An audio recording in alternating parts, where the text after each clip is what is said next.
Tervist, olen Illar Kohvinavalt ja täna on reede 30. aprill aastal 2021 ja ilm on väga ilus, soe ja päike paistab ja kõik hakkab juba loodusest roheliseks minema. Homme on 1. mai ehk siis selline kevadpüha, aga esmaspäeval on 3. mai ja esmaspäeval on TV3 eetris saade Eesti Selgeltnägijate tuleproovi finaalsaade, sõnaga, kus siis selgub selle hooaja selline, tugevam selgeltnägija. Ja neid saateid ma olen nagu vaadanud nagu kõik, eks ole, internetis järelvaatamiseks, et TV3 ma ei näe, sellepärast et ta vabalevis ei ole, aga internetist annab neid saateid järele vaadata. Ja mida ma siis ütlen, et eks need selgeltnägijad on kõik selliste võimetega ja kui nad on finaali pääsenud, siis neil on neil suuremad võimed, ühesõnaga. Ja praegust on siis sellised finalistid nagu Anzori ja Kristelle minu teada. Siis on Evald Kotkasulg ja siis Allan Saarm. Ja siis on Keit Eero ja siis tema õpilane Meri-Liit Timmer.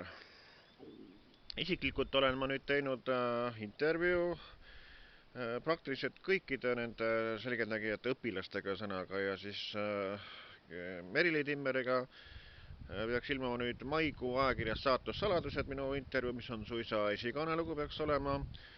Ja siis Allan Saarmiga, ühesõnaga, on tänases Nelli Teatas, ühesõnaga, intervjuu.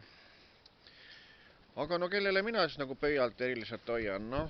Ütleme niimoodi, et eks nad väärivad pöidla hoidmist kõik, eks ole vast, aga minu selline eriline poolehoid nagu ikkagi kaldub selle Keit Eero poole ja kohe räägin ka miks. Näete, vaadake, sükene vahva fotoaparaat on olemas. Ja selle kingituse tegi mulle Keit Eero ja tema tegi mulle juba siis, kui ta ühel eelmisel hooajal osales seal Selgeltnägijate tuleproovi saates. Ja kui ma käisin, tähendab, osalesid ka üks Selgeltnägijate tuur, käis Tori rahvapäevas rahvaga kohtumas ja ma käisin ka seal, eks ole. Ja kuna Keit Eero nägi, et mul on selline aparaat, nagu ma praegu filmin, sõnaga, et sükene väike. Ja siis ütles, et temal seisab kodus selline suurem aparaat, mida ta ise ei kasuta ja küsis, et kas ma selle sooviks endale saada. Ma ütlesin, no miks mitte, et kui tehakse kingitus, et kingituse vastu mulle midagi. Ja siis oligi nii, et Eesti Postiga saatis mulle koju sellise fotoaparaadi, nii et see on jah sükene palju võimsam aparaat, sõnaga, nii et jah, aitäh Keit Eero sellise kingituse eest, nii et sa oled sükene tubli ja vahva noormees ja sul on võimed ka vägevad, nii et ja siis ütleme niimoodi, et eks see aparaat mängib ka omajagu rolli, aga nii, et mina ikkagi hoian nagu pöialt sulle, Keit Eero.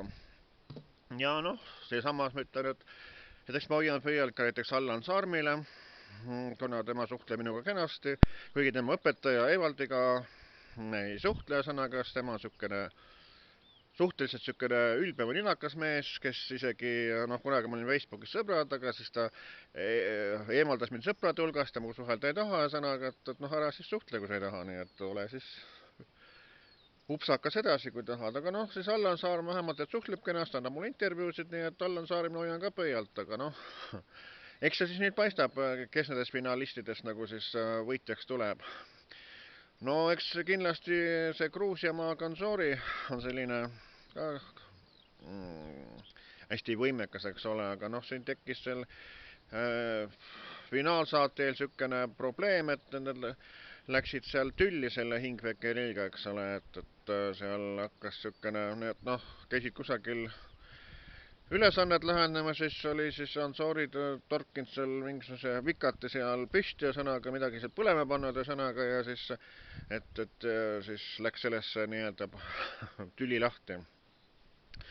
Aga eks esmaspäeval pidi olema nagu siis finaalsaate otsesaade, eks see siis paistab, et kui nüüd rahvale antakse sõna, et kuidas rahvas, kelle poolt ta siis hääletab, et kas võtab sellist asja arvesse, nagu need tülid seal tekkisid ja võtab nende, kuidas keegi, kas ülesanded lahendada, et eks see siis esmaspäeval selgub, et kellest see võitja tuleb, et mina hoian pöialt Keit Eerole, Allan Saarmile ka, aga jah, eks see rahvas ütleb see lõppsõna.